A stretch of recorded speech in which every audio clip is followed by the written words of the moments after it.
عیسائی اگر اس بات پہ ہمیں دلیل دیتے ہیں اور فخر کرتے ہیں اور کہتے ہیں کہ جی آپ کے قرآن میں جناب ہماری جو ہیں ہمارے عیسیٰ کے جو والدہ ہیں جناب مریم، ان کے لیے صاف آیت ہے اور خدا نے ان کے مقام کو بلند کیا ہے اور ان کے لیے طاہرہ کا لفظ استعمال کیا ہے کہ یا مریم ان اللہ اصطفیٰ کی و طہرہ کی وصطفیٰ کی علی نساء العالمین،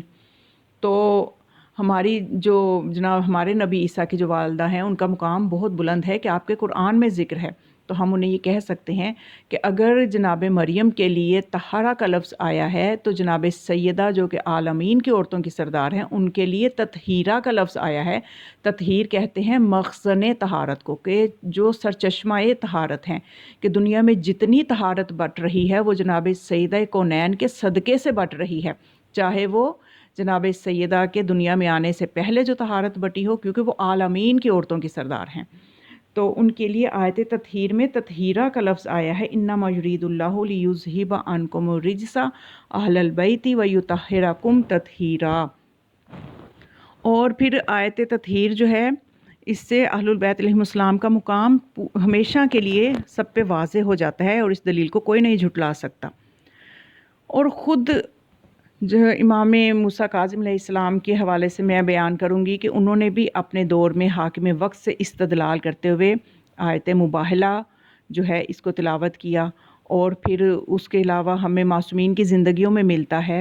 کہ انہوں نے اپنے دور کے جو بھی حکمران ہوتے تھے ان کے سامنے جب بھی کبھی مناظرہ ہوا اور عصمت اہل بیت کو ثابت کرنا ہوتا تھا تو آیت مباہلہ، آیت تطہیر، ان آیات کو معصومین بیان کیا کرتے تھے دلیل کے طور پہ۔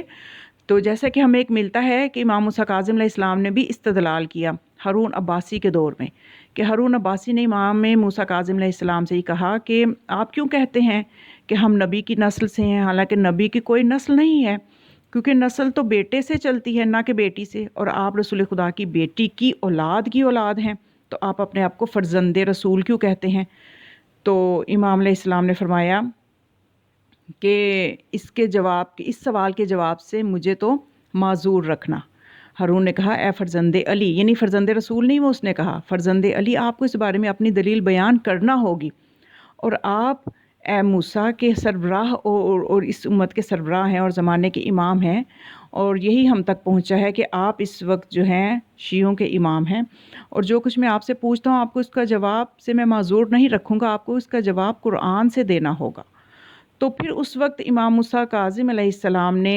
فرمایا کہ ٹھیک ہے، تو سنو پھر اس کا جواب یہ ہے کہ خدا فرماتا ہے قرآن میں وَوَهَبْنَا لَهُ إِسْحَاقَ وَيَعْقُوبَ كُلًّا هَدَيْنَا نُوحًا هَدَيْنَا مِن قَبْلُ وَمِن ذُرِّيَّتِهِ داوود وسليمان وأيوب ويوسف وموسى وهارون كذلك نجزي المحسنين وزكريا ويحيى وعيسى وإلياس كل من الصالحين۔ تو خدا جو ہے یہ قرآن میں یہ فرماتا ہے کہ ہم نے عطا کیا انہیں اسحاق اور یعقوب، اور ہم نے ہر ایک کو ہم نے رستہ دکھایا، نوح کو اس سے پہلے ہم نے رستہ دکھایا، اور ان کی اولاد میں سے داود، سلیمان اور ایوب اور یوسف اور موسیٰ اور ہارون کو اس طرح ہم صلہ دیتے ہیں نیک اعمال رکھنے والوں کو، اور زکریا، یحییٰ اور عیسیٰ اور الیاس کو سب صالحین اور نیکوکار میں سے تھے۔ تو آپ نے پوچھا کہ بتاؤ عیسیٰ کا باپ کون ہے؟ ہارون نے کہا اس کا تو ان کا کوئی باپ، اس کا جناب عیسیٰ کا کوئی باپ نہیں ان کی۔ تو پھر اس وقت امام نے فرمایا پس خداوند متعال نے مریم کے ذریعے انہیں جناب عیسیٰ کو انبیاء کی نسل میں ملحق کر دیا، اور ہمیں بھی ہماری والدہ فاطمہ سلام علیہا کے ذریعے سے رسول اللہ کی نسل سے ملحق کر دیا۔ تو پھر ہارون میں تمہیں بتاتا ہوں، ہارون نے کہا کہہ دیں۔ امام نے فرمایا کہ آیت مباہلہ کی تلاوت کی، اور آپ نے فرمایا کہ کسی نے بھی یہ نہیں کہا کہ رسول اللہ نجران کے نصارہ کے ساتھ مباہلے کے لیے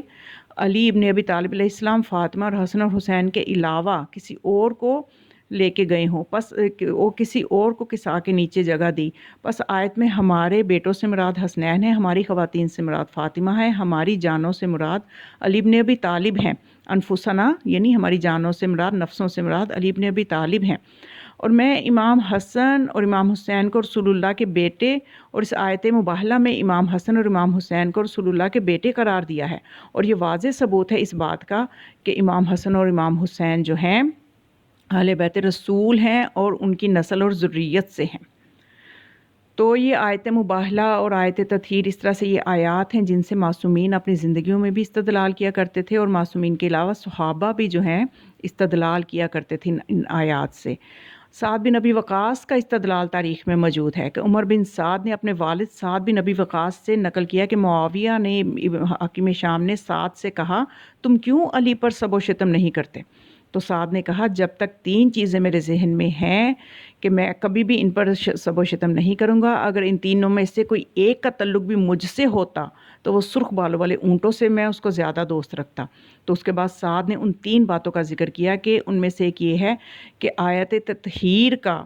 جب نازل ہونا، اور پھر اس میں جناب رسول خدا کا مولا علی کو اپنے نفس کی جگہ پہ لے کے جانا، نفس کے مقام پہ میدان مباہلہ میں مولا کائنات کو لے کے جانا جو ہے یہ اس چیز کا ثبوت ہے۔ تو یہ انفسنا موجود ہے اس میں،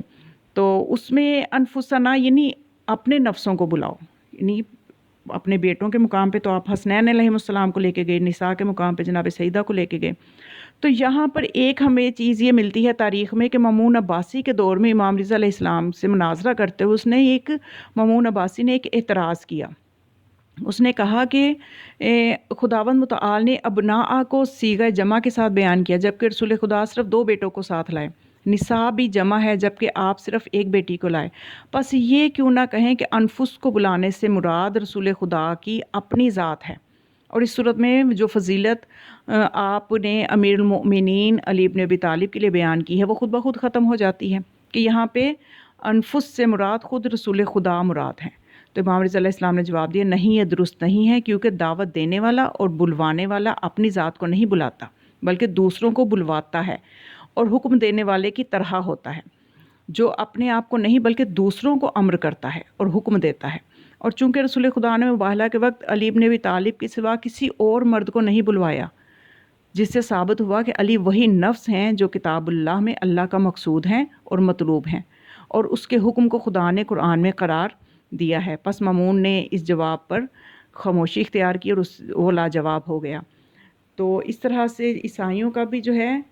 اعتراض وہ ختم ہو جاتا ہے کہ وہ جو اپنے آپ کو فخر کرتے ہیں کہ ہمارا مذہب بلند ہے یا ہماری جو نبی کی والدہ ہیں ان کا مقام بلند ہے۔ تو مباہلہ جب ہوا تو اس سے یہ حقیقت واضح ہو گئی کہ مریم کہاں اور جناب سیدہ کا مقام کہاں بلند،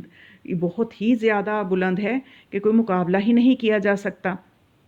بلکہ ایک شاعر نے کتنا اچھا بیان کیا ہے کہ زہرا و طاہرہ ہیں طہارت کو ناز ہے، زہرا و طاہرہ ہیں طہارت کو ناز ہے،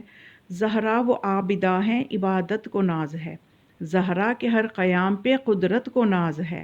گو خود نہیں امام امامت کو ناز ہے، شوہر خلیل عصر تو بیٹے ذبیح ہیں، شوہر خلیل عصر تو بیٹے ذبیح ہیں، مریم کا ایک آپ کے 11 مسیح ہیں، یعنی مریم کا تو ایک مسیح ہے لیکن جناب سیدہ کے 11 بیٹے مسیح ہیں کہ جو کہ مسیح زمانہ ہیں اور لوگوں کی مشکلات کو دور کرتے ہیں، کیونکہ عیسیٰ کے معجزوں نے مردے جلا دیے، جلا یعنی انہیں زندگیاں بخشیں، عیسیٰ کے معجزوں نے مردے جلا دیے، میرے مولا کے معجزوں نے کئی عیسیٰ بنا دیے۔ تو یہ سب ہستیاں جو ہیں یہ ان کا مقام و عظمت قرآن سے واضح ہے، اور مباہلہ کا دن جو ہے یہ اہل حق کے منانے کا دن ہے کہ جن سے اس دن کی خوشی کو منائے گا تو اس سے ثابت ہوگا کہ یہ اہل بیت کے مقام کو سمجھتا ہے اور اس کی معرفت کی جستجو رکھتا ہے۔ بس دعاؤں میں یاد رکھیے گا، اور آیت تطہیر کے بارے میں مزید وضاحت اور تفصیل حدیث قصہ کے حوالے سے میری ویڈیوز موجود ہیں، ان کو سنیں، اس میں حدیث قصہ کے ترجمہ و تفسیر کے ساتھ ساتھ میں نے آیت تطہیر کے حوالے سے بھی کچھ تحقیقی چیزیں پیش کی ہیں۔ تو جو کوئی اہل البیت علیہم السلام سے محبت رکھتا ہے اسے چاہیے کہ اس چینل کو سبسکرائب کرے، دوسروں کو بھی شیئر کرے، ان سے بھی سبسکرائب کروائے، تاکہ علوم آل محمد جو ہیں جب یہ پھیلیں گے تو اس میں اس کا بھی حصہ ہوتا جائے کہ وہ یہ چاہتا ہے کہ یہ تعلیمات آل محمد پھیلیں۔ تو اس چینل کو پروموٹ کریں اور خود بھی اس کو شیئر کریں اور باقیوں تک بھی یہ علوم پہنچائیں۔ والسلام علیکم ورحمۃ اللہ وبرکاتہ۔